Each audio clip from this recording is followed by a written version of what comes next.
Hey guys, how's it going? It's Al. It's Wild Card Weekend, and I'm going to talk with my chat here on twitch.tv for the next certain amount of time. Usually it's an hour, but there's only 4 games on this slate on Draftkings this weekend, so how many questions could they possibly have? I think it'll be about 30, maybe 40 minutes. We'll see how long it goes, but the length of the show is not important. It's the quality of the questions that are asked, and hopefully we can get to the right answers to help you guys build lineups for this weekend on DraftKings, this 4-game slate. There's a lot of money to win in GPPs, a lot of action in head-to-heads as well, because people love playing short slate NFL.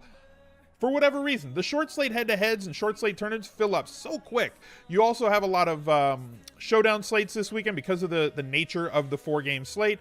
It's not 4 all at one time. There's 2 games on Saturday, spaced out really well, actually. So the first game will end. There's 30 minutes before the next game starts. And then the same thing once again on Sunday. I would love it if you guys would come over to the stream and visit me here. The link is down below in the description. Just click show more, as well as links to every other one of my socials. Links to Daily Roto if you want to get over there and use their optimizer to build multiple lineups for these slates or the showdowns. Or NBA, and now golf season is here, and everything is included in their elite package as well. So if you want to get over there, promo code SmithsLife at checkout gives you a discount on a new membership. So without any further ado, let's bring in the chat. Let's see what they have. Luck and Carter versus L. Jackson and Kiki Kute. Okay, I think that earlier in the week with Kute not practicing and coming off of an injury, I would say that Luck Carter was probably the best play, but right now I think that Lamar Jackson and Kute is probably a little bit better for DK Cash, assuming that Kute is 100% active and ready to go. They have used him when he has come back from injury a couple of times already this season, and I'm always careful with hamstring injuries because they always quickly reoccur. They don't always quickly. They're likely to reoccur. It's an injury that takes rest, and the NFL season does not allow for you to have rest. And now it's playoffs. You just got to get out there, and if it pops, it pops. So they're going to get after it. They're going to get him out there, and I think they're just going to utilize him as best as often as they can. So I think that the Kute L. Jackson route is probably a little bit better. Beasley or Gallup? Gallup gives you a greater chance at one big play. Beasley will probably see more volume, but Gallup's targets are more valuable targets on a per target basis. Honestly, I think it's a coin flip. I think Beasley has the higher floor, and I don't always say this. I think Beasley has the higher floor, but also a somewhat similar ceiling, albeit a less likelihood of reaching that ceiling, where Gallup could be a 3-point game, could be a 25-point game, with equal probabilities of each. So I prefer Gallup for tournaments. You could rationalize that you like him for cash as well. This weekend's going to come down to who you're playing at those cheap spots and which ones hit. Really, that's what it's going to come down to, because everybody's going to have the same couple of studs in their lineups. So you have to beat them at those other places. And there's a lot of variance in the low dollar plays this week. Late swap is a bigger edge on this slate with single games spaced widely apart. But how big of an edge do I think that it is? I think it would be a bigger edge if we had this Houston-Indy game later in the weekend. Because if you hit a couple of guys who are going to go off, then, who already go off early, then you have a place to go with later. I think that there is some plays that we can get to in Chicago and Philly. We know where the ownership's going to be. There's multiple plays in that game. From Howard to Cohen, and this is the last game on the slate, that's why I'm discussing it. Howard to Cohen to Aguilar to Alshon, different ways that you can go. Obviously, Chicago's defense. So if Saturday's games are finished and you have a lineup that is crushing in GPPs, you can then readjust for that Baltimore Chargers, Chicago, Philly game to try and adjust your lineups accordingly to make sure either that you have to block people, or if you're behind in, say, a head-to-head and you know that this guy's got the same couple of guys as you, right? You know that you've got... going into that last game, let's say, right? You've got one position left. It's a flex, and it's 5,400. And so does your opponent. So he's probably got Tariq Cohen in that spot. You have 2 choices. You can stick with Tariq Cohen in that spot and lose, right? Because you know that he's got you blocked and has 1 or 2 more fantasy points than you. Or you can swap to Howard or Gabriel or Burton, anybody else that's lower. So I think that there is an edge, especially in head-to-heads this weekend, with utilizing late swap if you're playing head-to-head games or double-up games, with them being smaller fields and knowing exactly how much money your opponents have left. If you're losing a head-to-head this weekend, at the end of Saturday, and you have similar player minutes remaining or more player minutes remaining, give yourself the best chance to jump ahead of players by checking every one of those head-to-heads. You have all night to prepare. You have all the next morning on Sunday to prepare to get yourself a lineup that can put you in a winning spot. Just by looking at their stuff and doing math. Because I know that somebody is going to put, because they've put it multiple times in the comment section on YouTube already this season, well, how do we know who they're playing out? They don't show them until the games lock. Right. But math is a thing. And you can add up the players that they've used already, add up their salary, and then you can figure out, by looking at their lineup, figure out how much salary they have remaining and at what positions, and deduce which players they're actually playing. And then you get different players if they have you blocked. Can we get a math tutorial video? No. 2 + 2 is 4, minus 1, that's 3. Quick maths. Aguilar and Foles is gold, sure. If Zeke doesn't break 30, is he fade worthy? I don't think he needs to break 30. If you pay $9K, 1 + 1 = purple. Think about the range of outcomes for Zeke, right? And we can take a look real quick. So here's Zeke's player card. So if we take a look at Zeke, 15.9 is pretty low for him. Obviously a 6.2 against Washington. That's not going to replicate itself this weekend. 15.2. So a realistic floor in the mid to high teens. Okay. A ceiling in the mid to high 30s, which he's gotten to 4 times this year. So most often, he's going to end up in that mid-range, especially recently with this sort of volume, right? And this sort of volume in the passing game. And playing against Seattle, I think we see him do his thing at home and favored. So I don't think he needs 30. I think if he gets you 23 plus, fine. Because how many other running backs can you pencil in? Dub, thank you very much for the 2 months in a row with the tier 1. I used to coach basketball, and I'd go to these clinics all the time, right? Every year there was a Nike clinic in Vegas, and they had all the top all the top college coaches. They'd have Steve Smith from Oak Hill Academy would come every once in a while. It's like super top high school coaches, but like Roy Williams and Boeheim and every Nike coach in the country would be at this clinic. And Hubie Brown was there one year, and he was talking. He's like, he's like, I would sit there and I would talk to this other coach. I would talk to, and he's like, yeah, I got Tim Duncan, and it's like he could pencil in 24 points, 12 rebounds, 4 blocks. He's like, and what do I have? He's like, I got this guy. Maybe I get 14 points. Maybe I get 3 rebounds. So the fact that I can look at Ezekiel Elliott and say, I can pencil in 20 to 25 carries. I can pencil in 4 to 8 targets. I can pencil in 100% of the goal line carries. There's not one other back on this slate that I can honestly say that about, right? There's not one other back. Melvin Gordon, how many carries is he going to get against Baltimore, knowing that Baltimore should theoretically have the ball 35 minutes out of this game? And Baltimore's defense, even with less touches, right? They are super efficient. So you're going to get less offensive snaps from the Chargers, and they're not going to be as efficient because of the Baltimore defense, theoretically. Carson, yeah, I'm going to get 20 touches out of Carson. That's good. How many of them are going to come on catches? 1, 0, 6, 0, 3, 2, 0, 0. He is as likely to get 3 catches as he is to get 1 catch. So the fact that you can pencil in that usage for Elliott, I think is massive. Somebody just asked in the chat, how many touches do you project? I mean, look, he got 15 the last time that they played, just a couple of weeks ago, at home. That was in LA. Baltimore is a problem right now. Baltimore with Lamar Jackson at QB is a problem in the NFL playoffs. They can get overturned, I think, if he turns the ball over. If he has a fumble and 2 interceptions, that is the easiest path to beating the Baltimore Ravens in this playoffs.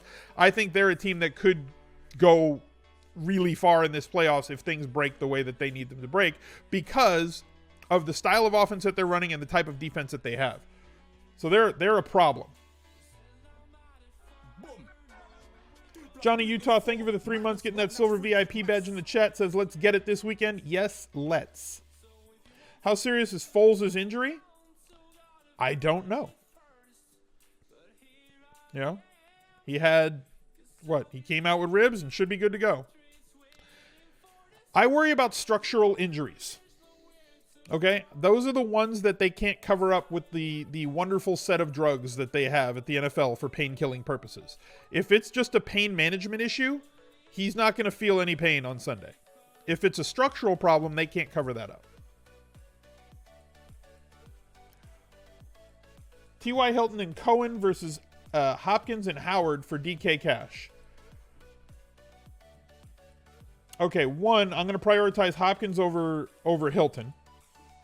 Howard's getting a really, really good amount of volume, but you need him to score touchdowns. Now, he has scored a lot of touchdowns recently with 4 in his last 3 games, and he has gotten like 18, 19 carries a game, but you're not going to get as much usage in the passing game, although Philly does allow like Indianapolis Colts and Atlanta Falcons levels of passes and catches to opposing running backs. So he might see 3 or 4 catches in this game, up from like 1 or 2 against teams that they just ground and pound. But if they get a lead, he's not going to see that. Cohen's the better pass catching back, and Cohen is the right play. If you were scripting on Madden, if you're like, look, this team can't stop this, I'm just going to pepper my running back. That's what you would do. And then obviously Nagy works from week to week, and Taylor makes a game plan to try and take apart the defense that he's facing. So you would assume that he's going to throw more passes to his backs this year. I think that Howard has this week, I think that Howard has a better floor than people are giving him.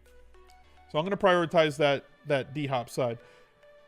And if he's wearing like a horseshoe silk top or something with horses on it, then lock button. If he is wearing an opponent's team-themed silk top with some like samurai outfit on the bottom, again, I'm all in. Luck and Hilton versus Watkins, Hopkins. I mean, I probably prefer the Watkins-Hopkins side. I think that it's got more upside, but Luck and Hilton can certainly get there. Everybody jumped on me. It wasn't a skirt. It's big shorts. Whatever. That tweet last week made me fit him into my lineup. Me too. I had like 19% of him before, and I moved to like 27 or 28% after I saw the outfit. I was like, I need more Hopkins. Get more. Boost in the Daily Roto lineup builder.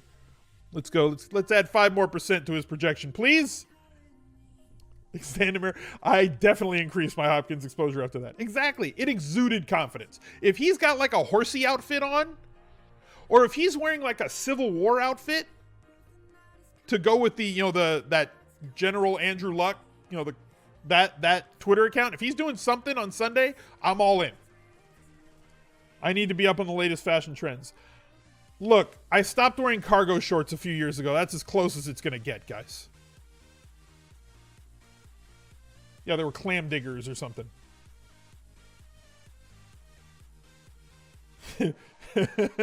A horse head mask with a Civil War outfit underneath it. What if he's got one of those horse head masks and he's just carrying it? Like Godfather style? Like, yeah, I got a horse's head for you. All in. All the chips in the middle. Last game versus Indianapolis, Hopkins had 436-1. Yep. But that's also why we don't always game log watch.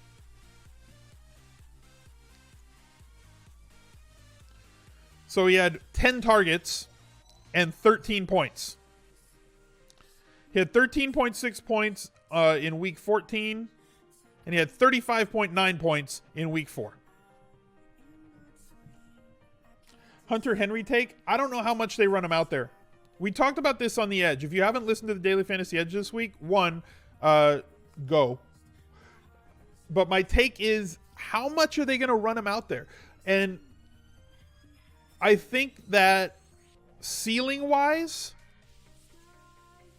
and I could be way off here. I could be so far off here because we just don't know, right? We have no clarification on what they're going to do. None. Zero. Zip. Zilch. We don't know how many snaps he's going to play. We don't know how many routes he's going to run. He's making a very, very, very fast recovery from an ACL injury. And I said, okay, what if they run him out there the way that Los Angeles ran out, I did it again, that Los Angeles ran out Antonio Gates last year, where he really only plays when they're inside the 10. And they use him as like either a decoy or a post-up threat, and like maybe he has 2 or 3 end zone targets, and those are his only targets of the day. Those are high leverage targets, right? Especially at 2,500. You don't need much out of him. If he has 2 catches for 7 yards and 1 touchdown, are you mad? You know? Are you? That's like 9 points from a 2,500 guy. So, like, that's my issue, is that we don't know. I don't think they're running him out there for 50% of the snaps. I think they may run him out there for goal-to-go snaps. But how many of those are they going to have against Baltimore? If Dallas pieces go off, do you think Baldwin has to go off as well? I don't think anybody has to go off. You think Carson go off when Dallas 3 goes off? Carson is completely touchdown dependent, I think, in this game, because he's not going to give you a lot in the passing game, and they have 2 other backs. They have 3 total. If you're rationalizing for, and it sounds like you're rationalizing for GPP builds, very specific GPP builds, where you're saying, okay, I have Dak, I have Zeke, I have Cooper.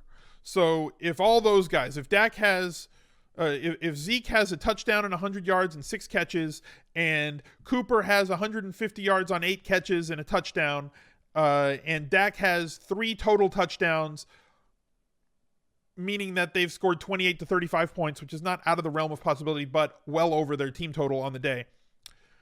Who is going to go off on Seattle? Well, assuming that if Dallas gets up by 10 points, we should see more than 21 pass attempts or 20 pass attempts from the Seahawks. So in their higher scoring games that they've scored over 25 points, and were in kind of a game where they had to chase, he only threw it 29 times against Kansas City in a win where they scored 38.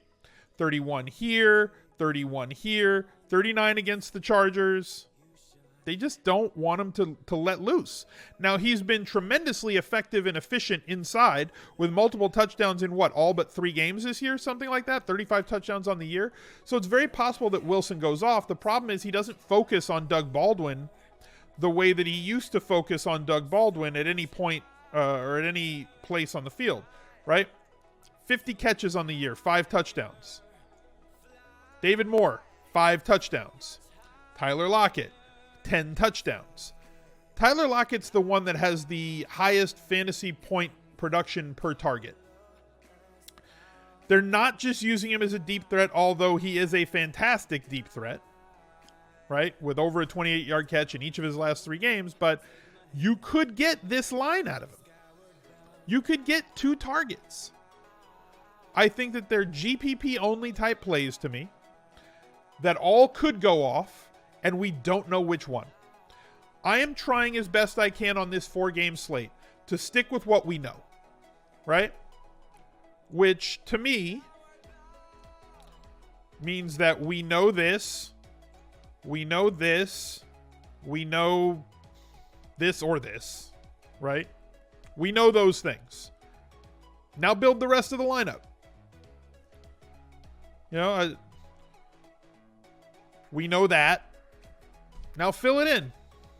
I think that's going to be the most common 4 that you see in most head-to-head games this weekend. Now, in tournaments, obviously you can break the rules. There's different ways that you can go. I think that Seattle and Dallas are probably the second most likely game to have an absolute total above 50 real-life points on this slate. Obviously, Houston-Indy is going to have the highest probability. Indy plays at a blistering pace. Houston also plays fast. We've seen these teams shoot out before. T.Y. Hilton has had huge games against Houston in the past. We've seen the same from Hopkins. We've seen the same from Luck. We've seen the same from Watson. Lamar Miller in a spot where he could catch more balls. Naheem Hines in a really good position this week as well. So, it is what it is. What are the splits on Amari in sum? What is in zone? I don't know off the top of my head. I don't want to quote something that I don't have in front of me. I'll look on PFF after the stream and figure that out. DFS 013, thank you very much for 6 months. Wish the best for you too in 2019 as well, man. Let's win all the money. Getting that gold VIP badge in the chat. 6 months away from getting the black VIP badge, getting black status here on the channel. Trey Burton revenge game narrative. Sure. Why not? The question is, for me, is percentages this weekend. So, percentages and how can you leverage them? Because we know that Zeke is going to be like 65 or more % owned in tournaments. We know that Hopkins is going to be 65% or more owned in tournaments. But what are the other ways that those teams can go off and score a bunch of touchdowns? And can Zeke go off without scoring a touchdown? Of course. We saw him do that a few weeks ago where he had 34 fantasy points with no touchdowns. We also saw last week where he had 14. So in a tournament, you can leverage that Zeke ownership by building some lineups where you're building around him and saying, okay, maybe I go with a Dak Cooper lineup. And that, if Dak and Cooper have all the touchdowns and Zeke doesn't, let's say Zach runs, or God, I keep calling that. Let's say Dak runs one in. Zeke doesn't have a rushing touchdown. He has 120 yards rushing, 5 catches. He still has a good game, 17 fantasy points, but no touchdowns, right? And Cooper has 150 and 2, and Dak has 2 or 3 touchdown passes and 1 on the ground. That's how you would leverage that situation. No Zeke and go with a Dak in a pass catcher tournament lineup. Same thing for Houston. DeAndre Hopkins, obviously the optimal cash game play and a high ceiling tournament play as well. But can you leverage that ownership? Now, the real question to me is, will there be a tournament won this weekend without either in the lineup? And how many lineups do you want to have out of whatever allocation of lineups that you build that has neither of those two superstars? Because the likelihood that one doesn't put up a score that helps you win a tournament is very possible. Does it outweigh the percentage owned? Probably not. But the combo, what percentage is both of those going to be owned in tournaments? And then what percentage of tournament winning lineups will have both of those of the million times that you run a model on this? And then that's going to tell you what you should do. Overweight the field in tournaments with Amari.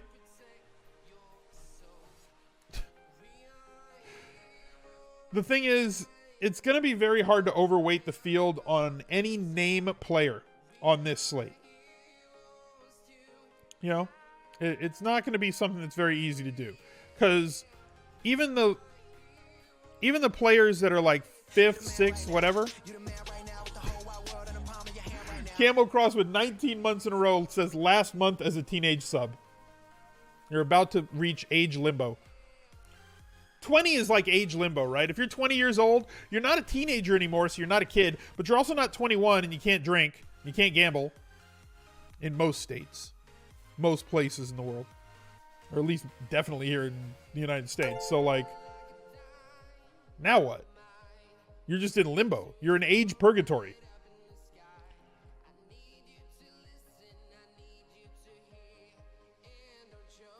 Beasley, Cohen, Howard together and Bears defense okay in GPP? Yeah, I'm all right with that.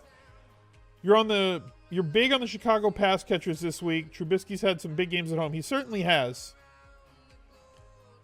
Not Beasley? Then who? Just Cohen, Howard? Yeah, I'm fine with Cohen, Howard in GPP. I don't think that's optimal in cash, though.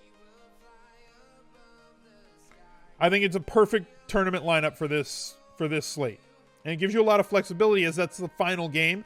So if those lineups are live, if you've captured some of the other plays, you can see who is ahead of you with that same salary remaining and adjust accordingly. If you're the highest one with that salary remaining, then great. You just block. You hope that the optimal lineup that you have there holds. If you're blocked, you can easily switch to one of the pass catchers and try and catch him. Are Hopkins and Kiki viable in the same cash lineup? Yes, it's a 4-game slate. So certain rules go out the window. Having too much of one team, especially having too much of one team that is the highest totaled game on the weekend and the highest pace game on the weekend, probably not a mistake.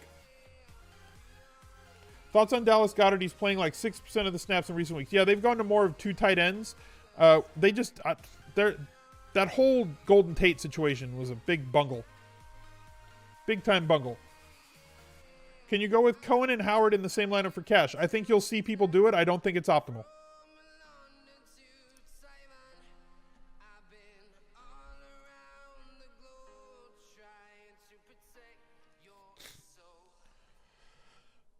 I mean, I would go with one of them in cash. If you want a Bears exposure to a Bears running back in cash, I would go with one of them and then not play the other one. There are scenarios where both can go off for the salary, not go off like they'll both have 35 points. But there's scenarios where like one could have 15 and the other could have 25. There are. And they could both satisfy their salary and you get everything else that you need. I think there are more paths to that for one of them to beat or smash value, and the other one to probably miss value, and then there are other players on other teams that you can get after. I mean, Goddard, you're going to need to leapfrog other players. He's playing a lot, getting back to DFS Tom's question. You're going to need to leapfrog other players in terms of red zone usage and end zone targets for him to really pay off. Now, again, it's a single game situation. And if you catch lightning in a bottle and he catches 2 touchdowns, he's going to come at much lower ownership to the other tight ends that are out there. And you might be able to leverage all that Ertz ownership if Goddard gets in there. But Ertz can also have like 8 catches for 120 yards and a touchdown and totally negate Goddard having a touchdown on 3 catches and 30 yards. If you're playing GPPs, you definitely want a game stack, right? I think it's viable. I just don't think this is the weekend to do that, except for one game. Next weekend, when we have the Patriots and the Chiefs and the Saints and the Rams and every other high-powered team, and those teams playing at home against the winners from this weekend, having to play up in pace and catch up and throw the ball more and a lot more plays because those teams throw the ball a ton. Those are the games where, like, okay, the game could end up being 38-31 or 38-34. Outside of Houston, Indy, I don't see one game that could have a 31-38 sort of finish. Inman is recently, but could change. Who is the number 2? Yeah, Inman's the number 2 guy in Indy. But like, there's a lot of guys in luck spreads the ball around. And the number 2 guy in Indy isn't necessarily Inman. Like, there's a lot of guys that catch passes there. Right?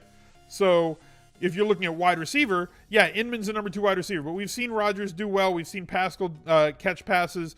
Ebron and Hilton are 1-2. They're 1-2. And then Nyheim Hines, also in the mix. 5, 6, 5. He is a constant in the passing game. Okay? As opposed to 6-5. He is just as viable in the passing game as is Inman. Rodgers, 4-7. Pascal, injured, but 7, 6, 3. He spreads the ball a lot. Hilton and Ebron are 1-2. Inman and Hines are tied for 3, in my opinion. That's how I'm looking at this pass game attack. Too many people, I think, look at pass game attacks like this is the number 2 guy because he's the number 2 wide receiver, but forget about pass catching running backs and forget about tight ends. Tight ends matter.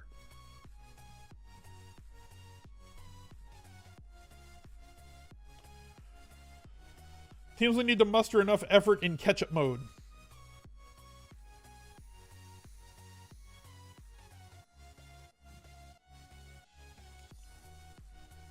Nobody liked Pittsburgh, Jacksonville last year either for a lot of points. Okay, yes. Show me a Pittsburgh that's facing a tough defense this year. And Jacksonville was a team last year that was very efficient in scoring.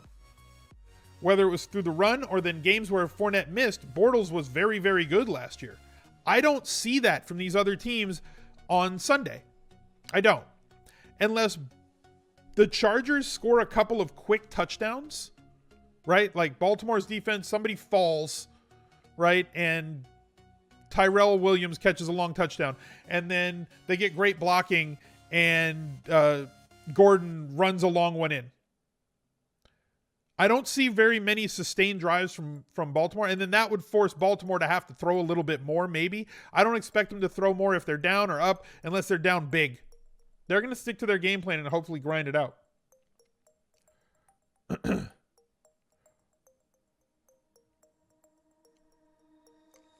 Single entry GPP, which is a better fade, Zeke or Hopkins? Hopkins.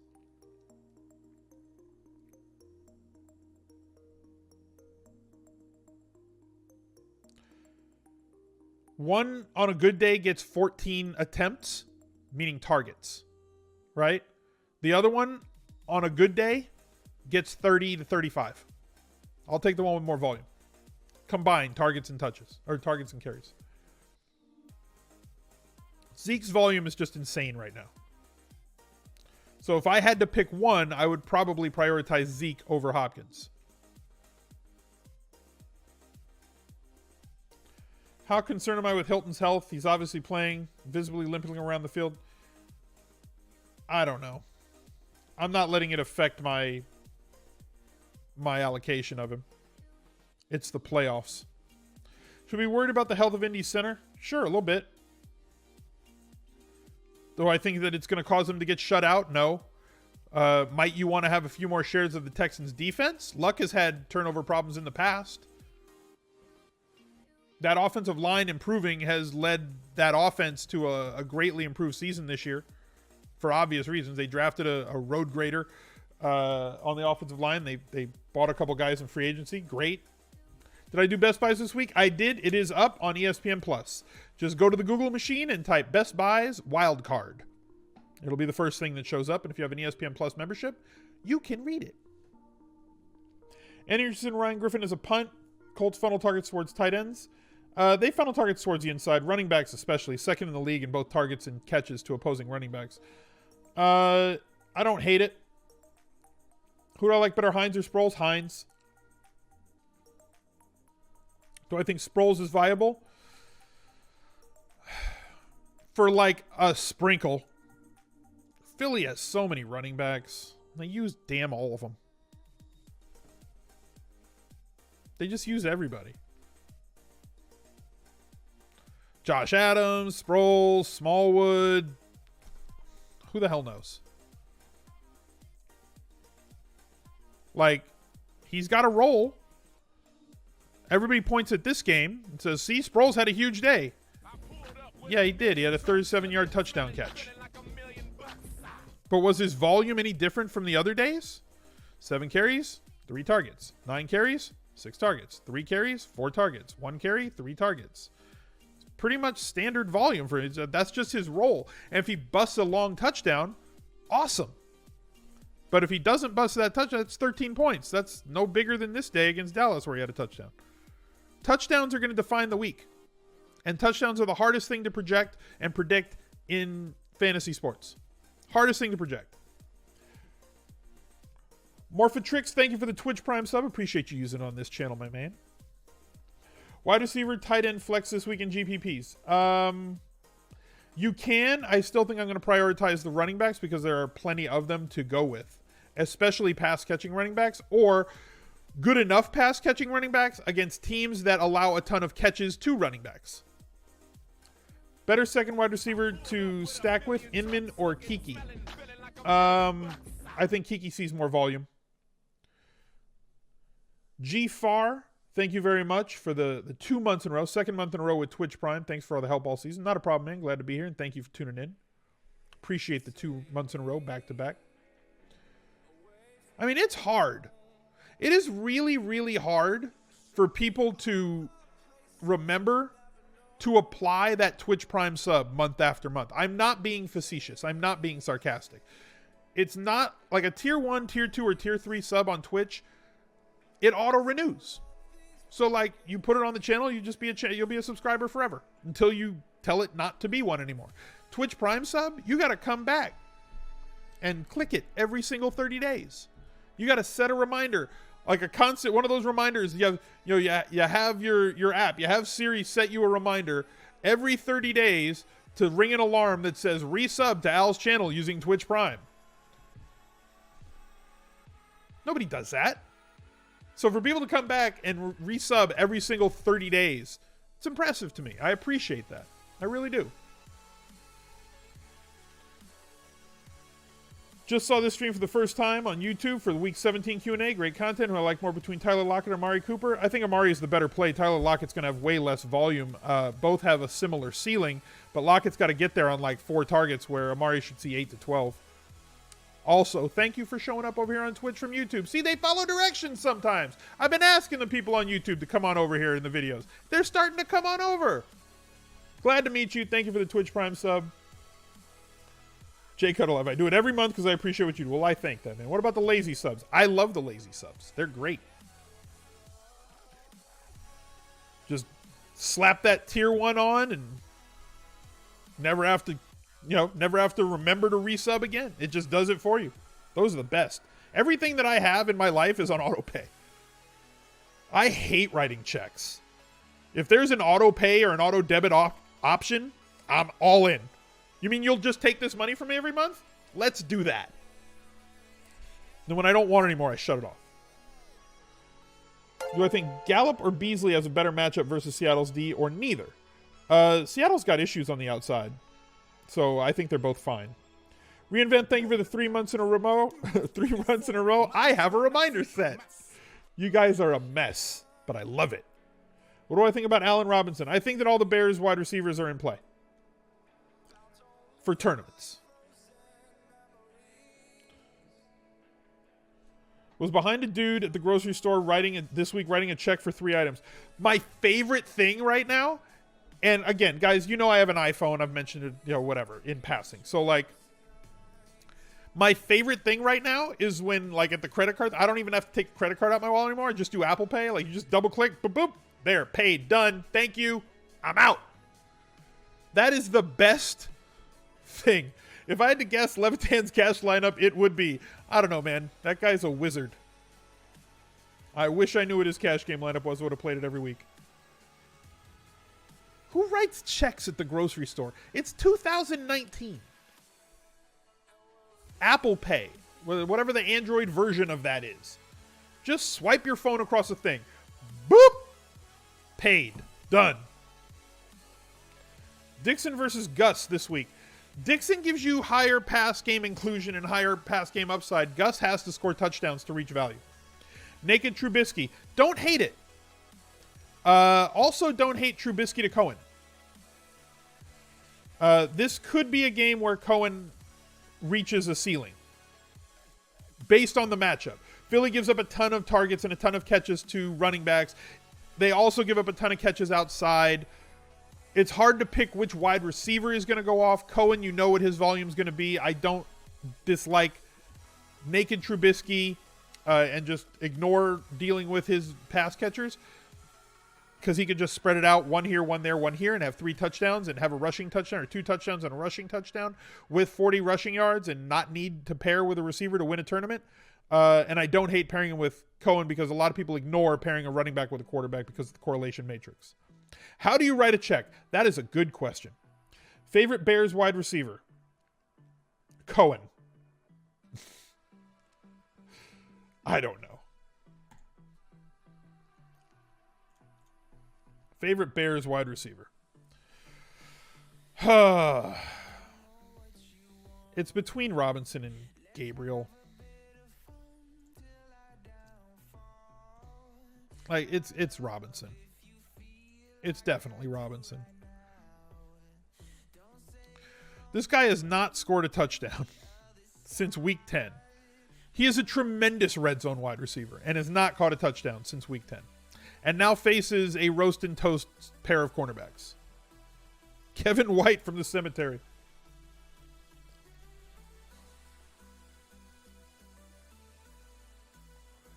Eagles defense the weakest on the slate? Yeah, probably. Tariq is the favorite Bears wide receiver. That's what I said.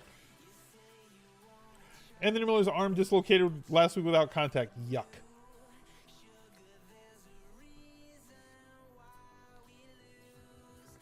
Is it a mistake to fade Zeke in order to make a bigger stack in the Indy-Houston game?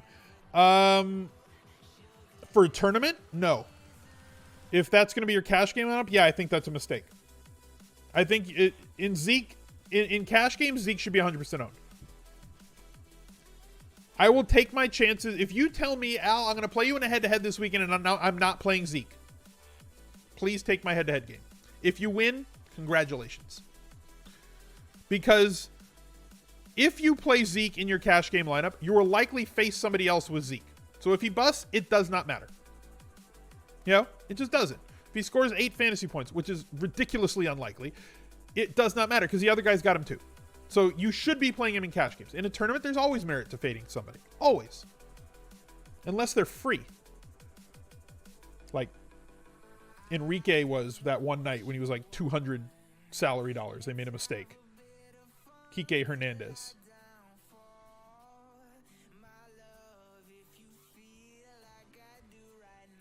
Anthony Miller needs labrum surgery after the season. Yeah, I mean, I've got a torn labrum in my right shoulder as well. It hurts. Partially torn. It's like a V in the... It's not all the way through. Hurts. Am I playing heavy cash on this 4-game slate? I'm playing cash. I wouldn't say heavy cash. The best part about that Kike Hernandez night was that I tweeted at him. I said, they mispriced you tonight. You're 200. Like, you should be like 3,000. You're 200. Good luck. We're all counting on you. And I put the GIF from Airplane, and he like replied. And he said, I'll see what I can do. And he hit a home run. Forever a daily fantasy hero. Champion, thank you for the 3 months in a row getting that silver VIP badge. Have and a great CGV. weekend. All else mizzip it. Let's have a good weekend. 500 bits. Thank you very much. Appreciate that.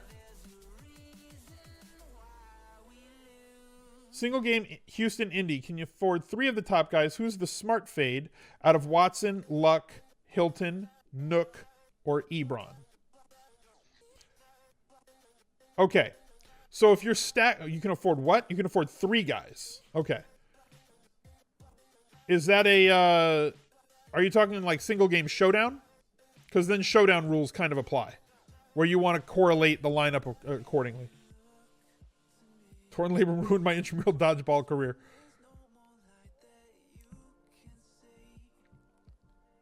Paying up for DST in cash this week. I mean,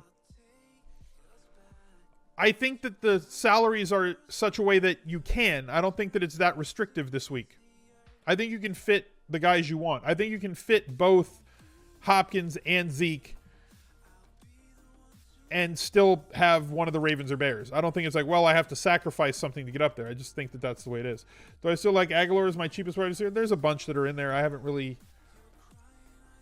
decided which one. Like, I still like Carter, even with Kute back. Beasley's 3,500. I'm fine with him. Gallup's 3,600. Like, there's a lot of... David Moore at least has touchdown upside, even though the volume's not going to be there. Colts defense is free. Yes, I mean, we've been picking on Houston all year because they give up so many sacks. Now, you're going to lose points because they should theoretically score a lot of points, but you do have the upside of sacks, turnovers. Watson has turned the ball over a lot this year, and sacks do lead to pick sixes, and sacks do lead to sack fumbles, which give you the opportunity for a fat man touchdown coming back the other way. So that's about it. Alshon versus Baldwin. I think I prefer Alshon there. So that's going to do it, guys. I think that's about it. I think that's all we need. 4 games. Spent a lot of time talking about with you. Happy 2019. Welcome into the new year. Welcome to the playoffs. It's wildcard weekend. We got a couple of 4-game slates this weekend and then next weekend until we basically just go showdown only for the last couple of weeks of the championship weekend and the Super Bowl. So we got a couple more videos to go. Glad that you guys have been here all season. Please drop a like on this video if you would be so kind. Subscribe to the channel. Ring that notifications bell. Click that thing down below for the description. Find all my other socials. Follow me on Instagram. Like me on Facebook. Come to follow on Twitch. And I'd love to see you guys on a live stream sometime in the near future. But other than that, I'm out. Bye, everybody.